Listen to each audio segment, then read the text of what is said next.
माल हो और धांधली हो सकती है, ये मांग की गई थी डोनाल्ड ट्रंप की तरफ से, लेकिन डेमोक्रेटिक पार्टी ने इसे नकार दिया और इस बात पर गौर नहीं किया। इन सब के बीच ही कुछ और पहलू हैं। वोटिंग से पहले अमेरिका में कड़ी सुरक्षा की खबर मिल रही है। व्हाइट हाउस के बाहर सुरक्षा और ज्यादा कड़ी कर दी गई है और ये तो जरूरी है भी। नेशनल गार्ड को सौंपी गई है सुरक्षा की ये जिम्मेदारी। व्हाइट हाउस के बाहर बाड़बंदी कर दी गई है। व्हाइट हाउस के बाहर लोहे की ग्रिल लगा दी गई है, जिसकी तस्वीरें भी आपके सामने हैं। और ये ग्रिल जरूरी है। आपको 2020 की वो तस्वीर याद होगी जब डोनाल्ड ट्रंप हार गए थे, जिस तरीके से प्रदर्शनकारी वहां पर पहुंचे थे, तोड़फोड़ की थी, बवाल किया था। उसके बाद तो ये जरूरी है भी।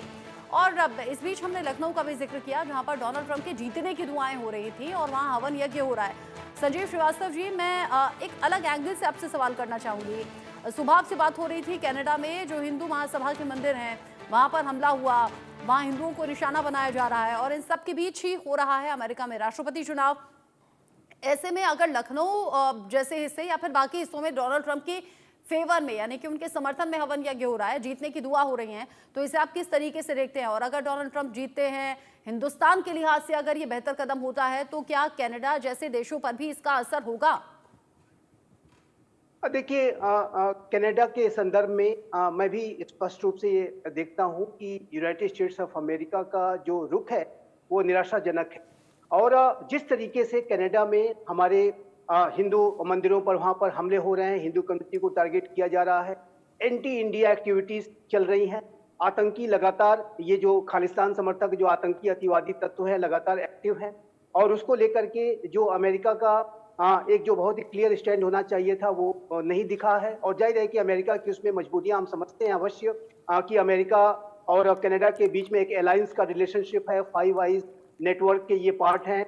और जाहिर है कि जो नेटो इत्यादि की जो उनकी अपनी जो अलायंस रिलेशनशिप है, साथ ही साथ अमेरिका के भारत के साथ भी बड़े गहरे और प्रगाढ़ संबंध हैं, global comprehensive global strategic partnership है। तो अमेरिका एक संतुलन को साथ करके चलने की कोशिश कर रहा है।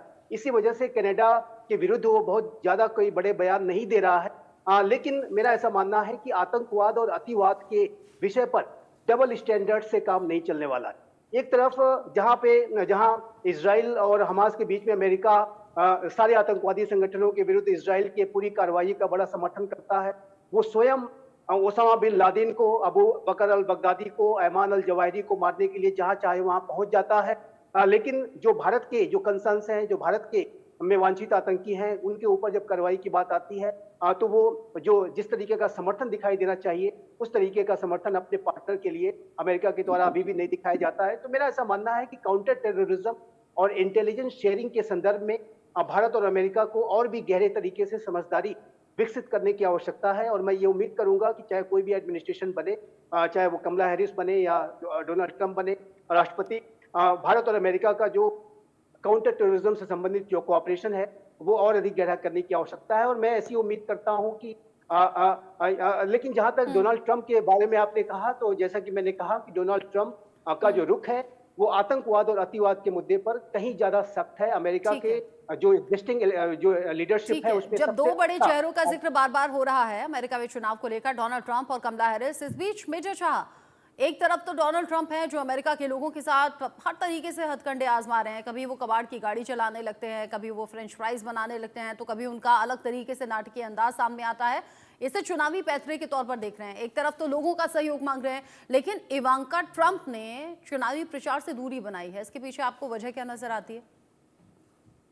जी देखिए रचना जी, देखिए बात ऐसी है कि जो रिपब्लिकन कैंडिडेट होते हैं वो उन्होंने एक्सपेक्ट किया कि एक आसान विन माउंटेन स्टेट्स और ग्रेट प्लेन्स जैसे कि इडाहो हो गया, योमिंग हो गया, डकोटा, मोंटेना, उटा, कांसास, ओक्लाहोमा, नेब्रास्का, और जो कि साउथ हुए है जैसे कि Alabama, Mississippi, Louisiana, Arkansas, Tennessee, Kentucky, South Carolina, Missouri, Texas, West Virginia और अलास्का।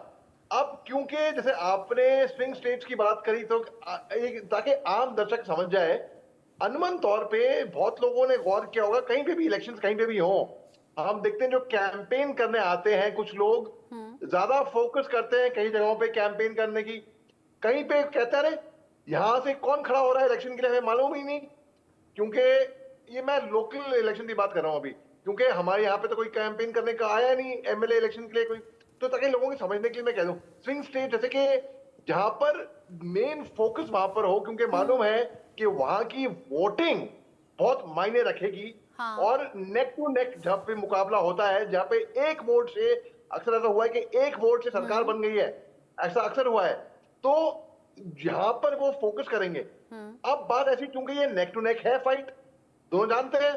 और जैसे कि सर ने बताया था कि कुछ टाइम पहले कि डोनाल्ड ट्रंप, और आपने भी ये बात बोली कि भाई जो हारने वाला पार्टी होगी वो बहाने बनाएगा, अरे ऐसा हुआ, ये रैगिंग हुई, ये हुआ, वो हुआ, हम तो हार गए, ये हुआ।